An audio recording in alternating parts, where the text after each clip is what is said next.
We begin with breaking news. Yet another shooting in Jacksonville.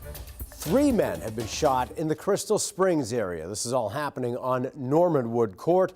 On your side's Kaylee Tracy joins us live from the scene with breaking details. Kaylee?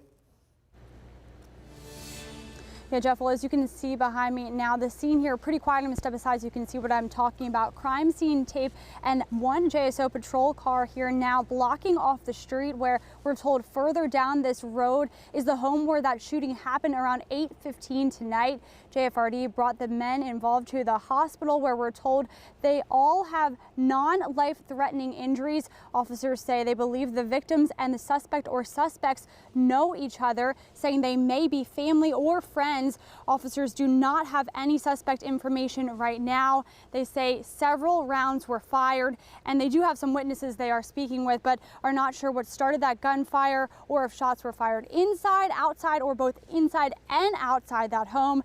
The aggravated battery unit is investigating, we're told. And as always, if you have any information at all, JSO asks that you please call Crime Stoppers. You can remain anonymous. That number for you is 1-866-845-TIPS. For now, reporting live, Kaylee Tracy, First Coast News on your side.